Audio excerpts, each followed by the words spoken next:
如果你不相信10万亿佛土外真有一个极乐世界，那净土宗对你来说还有意义吗？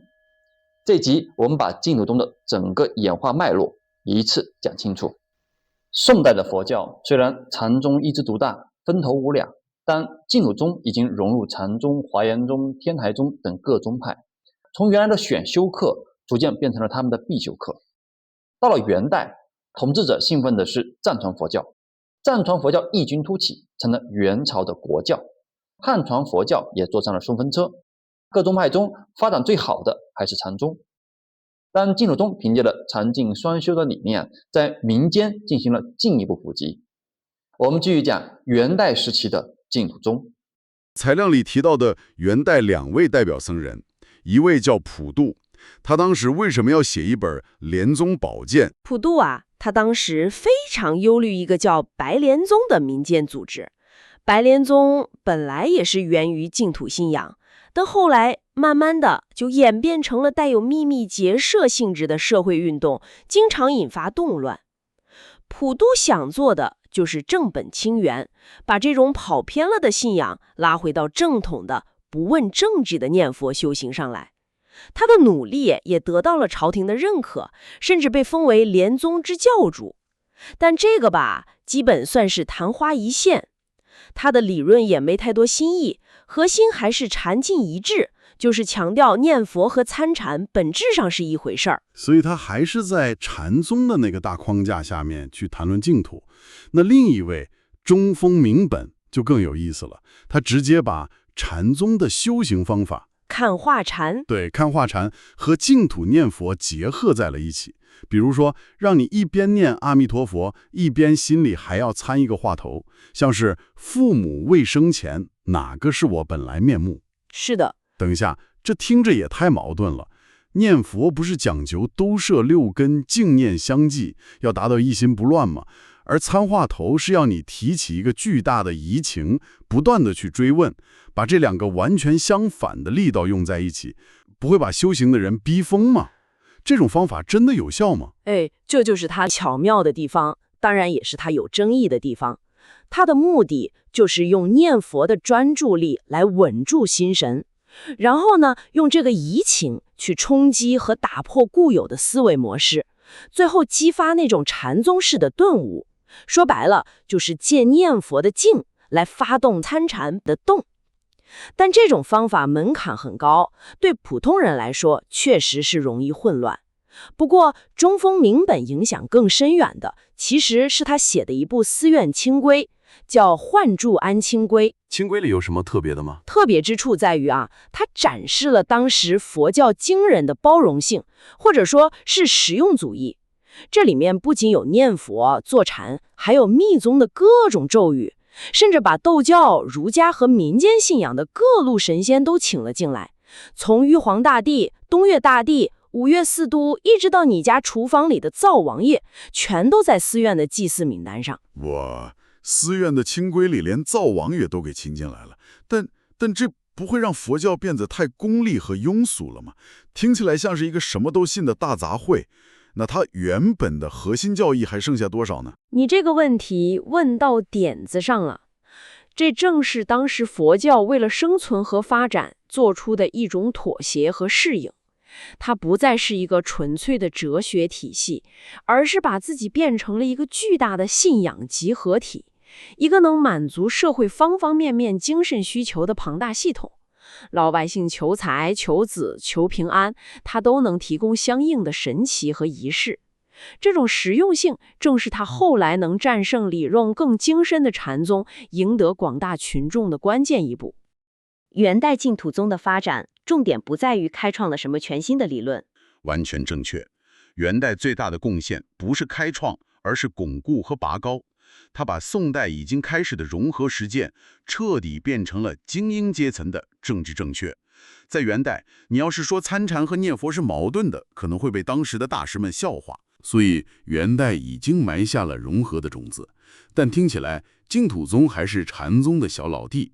那到了明代，情况发生了大逆转，这个小老弟是怎么反超的？这个首先要归因于禅宗自身的急剧衰落。当时的禅林出现了大量的酒肉和尚，戒律松弛，甚至娶妻生子，把寺院变成了家族产业。很多禅宗僧人他自己都对那种高深的明心见性失去了信心和能力，于是呢，就纷纷转向了最简单、最保险的净土法门——念佛。这就为净土宗的反超提供了广阔的土壤。明代的特点是，公开教导禅净双修的僧人数量多到数不清。明末4大高僧里面有3位，云骑朱红、紫柏真可、寒山德清，全都是禅净双修最坚定的倡导者。这里面我印象最深的是云骑朱红，就是我们常说的莲池大师。没错，莲池大师就是这个千年趋势的集大成者。他在杭州云骑山一边实修念佛三昧，一边又精通禅理，然后写出了像《阿弥陀经》书抄这样的著作，把为什么要禅净双修，应该怎么修这些问题全都讲得明明白白。他提出了一个核心观点：西方净土就是唯心净土。我一直不太理解这个，一个远在10万亿佛土之外的极乐世界，怎么会就是我自己的内心呢？云骑朱红用即心即境，即境即心来解释。他认为你所感知的外部世界和你的内心世界根本就不是两个东西，而是一体的。因此，等于说他把解脱的权利从一个遥远未知的来世，直接拉回到了每个人的内心和当下。净土不再是一个需要死亡才能抵达的地方了，而是你通过净化自心就能够体验到的一种状态。这就极大地增强了法门的吸引力和现实意义啊！哦，这么说我就明白了。他把一个终极目标变成了一个可以随时随地进行的内在实践。完全正确。而且他还做了一件更厉害的事。他说，念一句阿弥陀佛，就等于同时修行了布施、持戒、忍辱、精进、禅定、智慧，这全部的法门，也就是6度万行。这一下就把念佛的地位提到了无以复加的高度。它不再是很多人眼里那个老太太的法门，而是一个可以包罗万象、直达核心的无上法门。这可就厉害了。那在他之后的偶一秩序又有什么发展呢？材料里说他早年修禅，是一场大病让他彻底转向了净土。这个很有意思。人在面对生死考验的时候，好像确实会重新评估自己的信仰。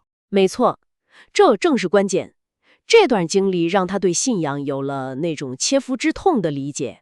他发现，禅宗那种刚深的、需要长期积累功夫的修行，在病痛的折磨和对死亡的恐惧面前，根本使不上力。而一句阿弥陀佛，却是任何时候、任何状态下都能抓住的救命稻草。这种来自亲身经历的体悟，让他后来的弘法充满了力量和说服力。那他具体提出了什么理论呢？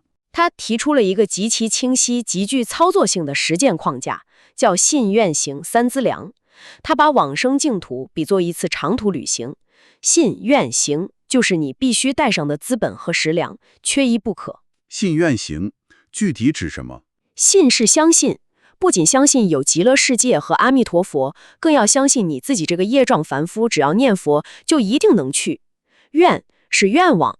你要从心底里厌离我们这个充满痛苦的娑婆世界，真切地向往那个极乐净土。行就是行动，老老实实的持续不断的持灵念佛。这个框架把复杂的信仰简化为3个可验证、可操作的步骤，等于给所有想解脱的人提供了一份极其清晰的操作手册。信、愿、行，相信、渴望、行动。这个逻辑太清楚了，几乎人人都能懂。说到愿里面那个厌离现实世界，我们就得聊聊中国化的地狱。那个细节之丰富，简直像一部地府导览手册。是的，这套十殿阎王的体系已经和印度佛教初始的地狱概念相去甚远了。它是一个融合了道教、儒家伦理和民间想象的本土化创造，一个高度官僚化的地府系统。文献里详细描述了亡魂的日程表，人死后头七要过第1殿秦广王，2期过第2殿楚江王，还要渡过奈何津，也就是我们常说的奈何桥。到了第5殿，见到的阎罗天子居然是包正。就是那位包青天。他会让你上一个叫望乡台的地方。对，望乡台是这套戏系里非常诛心的一个设计，在那里你会被迫亲眼看到，因为你生前所造的恶业，你的家人正在阳间受什么样的苦难和报应。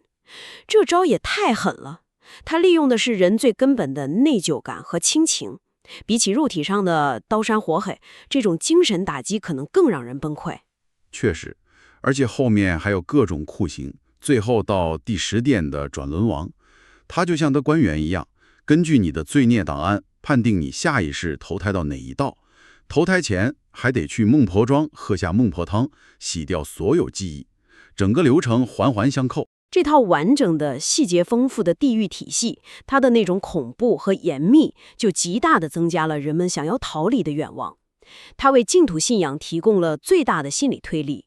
可以说，极乐世界的无限美好，正是在于这个恐怖地狱的鲜明对比中，才显得如此珍贵和迫切。一边是细节确凿、刑罚严酷的地狱，另一边是只要信、愿、行就能抵达的美好净土。这个选择题对当时的普通人来说，答案不言而喻。这么说来，净土宗的流行很大程度上是建立在对地狱的深度恐惧之上的。那么时间快进，到了清末明初，僧侣素质持续下降，居士反而成了弘扬佛法的主力。这很有意思，为什么偏偏在清朝，居士们会突然站到台前成为主力？是印刷技术普及让他们更容易出书了，还是因为当时的社会氛围让知识分子普遍对宗教哲学更感兴趣了？你提的这几点都可能是原因。这和以往主要由寺院里的高僧大德唱主角的模式形成了鲜明对比。资料里点出了一连串的名字，比如康熙年间的周克父、於行敏、周梦岩这些人，他们都是有功名有学问的在家人。他们用自己的笔杆子著书立说，以知识分子的身份和影响力来劝导世人修习净土。这改变了信仰传播的生态。以前可能要去寺庙里才能听到高僧说法，现在在书斋里，通过阅读这些居士的书也能受到影响。正是如此，而且到了乾隆年间，这种趋势更进一步。彭绍生和彭希素这2位居士，他们做了一件影响非常深远的事儿。系统的编撰往生净土者的传记。就是收集整理那些通过念佛修行，最终安详离世、往生西方极乐世界的真实人物故事。这听起来像是一种榜样的力量。对，这是一种极其高明的传播策略。它不再是空谈理论，而是用一个一个鲜活的、有名有姓的生命故事来做见证。告诉你，这一件事情是真的，是可行的。你看，张三李四都做到了，这对普通民众的感染力和说服力是巨大的。没错，特别是彭绍生，他写的那些赞叹净土法门的文章，文采斐然，流传极广，对净土思想在民间的普及可以说是居功至伟。好，那我们看到一个新兴力量，居士群体正在用文化的方式大力推动净土宗的传播。那么把这些现象放到更大的途径里看，清朝的净土宗还呈现出哪些宏观上的特征呢？第2个显著特点是地域上的南移与局限。地域上的变化，这又是什么原因导致的？听起来不像是宗教内部自身能决定的。你猜对了，这背后的原因你可能想不到，和当时的国家地缘政治有直接关系。清朝的统治核心是蛮族，定都北京，对吧？对。为了稳定蒙古和西藏的广阔边疆，他们在政治上大力扶持藏传佛教，这就好像是国家层面的独家赞助。我明白了。结果呢，汉传佛教包括净土宗，在北京这个政治中心就有点被边缘化了。正是这个逻辑。所以在朝廷层面，汉传佛教的地位和资源相对就不如前代。这样一来，净土宗这些汉传佛教的主力部队和思想阵地，就自然而然地更加集中在了文化底蕴深厚、经济依然非常发达的南方地区，比如江浙一带。这不仅是宗教的南移，更是文化重心在政治压力下的一种重新布局。这个观察太有意思了，把宗教发展和国家政治格局联系在了一起。这时出现了被尊为第13祖的印光大师，一位集大成者。是的，印光大师的出现可以说是对之前几百年发展的一个总结和修正。他尖锐地批评当时非常流行的禅净双修，直接说那是有禅无净辅，两头都落空。为什么这么说？禅净双修不是已经流行很久了吗？他认为那些搞禅净双修的人，嘴上宣扬念佛，但心里想的还是靠自己的力量开悟，是禅宗的那个明心见性。这就恰恰违背了往生净土最核心的信和愿，那种彻底放下自我、全身心仰仗佛力的心态。没有这种真信切愿，你就无法和阿弥陀佛的愿力感应道交。为了统一几百年来关于自利和他利的争论，他用了一个绝妙的比喻，就是那个水和月亮的比喻。对，他说，众生的心就像一盆水，阿弥陀佛就像天上的月亮。月亮一直都在天上，这是佛力，但它能不能在你的水里显现出来，取决于你的水。如果你的水浑浊不堪，也就是充满妄念，或者波涛汹涌，就是没有信心，那月影自然显不出来。只有当你的心水变得清澈、平静，也就是你升起了真切的信和愿，天上的月亮才能清晰地倒映出来。这个比喻非常直观，它既强调了个人修持的重要性，你得自己努力把这盆水弄清弄平，同时也肯定了佛力加持的绝对必要性。因为月亮也就是佛一直在那儿，你只是创造条件让它显现。这可以说是对几百年禅净之争的一个完美收官了。正是如此。而另一位同期的改革家太虚大师，则从历史的宏观角度为我们提供了一个更清晰的框架。他把净土宗的演变分为了4个阶段，精准地概括了我们探讨的整个历史进程。那我们来看看这4个阶段。第一个阶段是什么？第一阶段，依教律修禅之境，也就是早期，比如东晋的慧远大师，那时候净土修行是作为一种高深的禅定功夫存在的，是精英的修行法门，然后就独立出来了。对，第二阶段，尊教律别禅之境，从唐代的善导大师开始，净土宗独立出来，强调持名念佛的易行道，开始与强调自立的禅宗分庭抗礼。第3阶段就是我们刚才讨论的元明时期。是的，第3阶段，透禅融教律之境。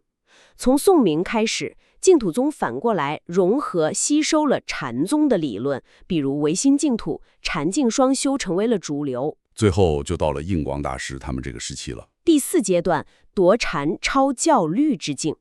到了近代，净土宗彻底取代了禅宗在民间的地位，修行法门在印光大师这里被再次提纯，回归到最核心、最简易的一句佛号上。太虚大师这个4阶段论，可以说为我们这几百年的历史画出了一张清晰的路线图。听下来，净土宗的这段历史确实是一个不断简化、融合，最终变得极具适应性的过程。它一步一步放弃了复杂的思辨，牢牢抓住了普通人最核心的渴望，离苦得乐。完全正确。而且它的核心智慧在于，它始终没有偏离人性最根本的需要，在痛苦和不确定性中寻找慰藉和希望。他用地狱的细节放大了恐惧，用净土的愿景提供了终极解决方案，再用信愿行给出了一条最简单、最普世的路径。可以说，它是一套历经1000年迭代优化的心灵操作系统。心灵操作系统这个说法很到位，但最后也留下一个耐人寻味的结尾。就在净土宗完成了理论上的集大成，成为中国佛教事实上的主流时，整个传统社会和它所依赖的文化土壤，却开始在现代性的冲击下土崩瓦解了。是的，这又是一个新的悖论。当这个心灵操作系统优化到最完美的时候，它所运行的硬件，也就是整个社会结构和价值观，却要被更换了。所以回到我们最开始的问题，当一个思想体系不再追求哲学上的突破，而是全力把自己变成一套人人随时可用的工具，而且真的能改变你的情绪和心态，我们应该怎么评价它？是思想退化，还是一种更高层次的成熟？你可以不相信极乐世界，但你是否也承认信愿行这套结构本身就有稳定人心的力量？你可以在评论区告诉我，你觉得净土宗的成功是宗教的胜利，还是对人性的精准迎合？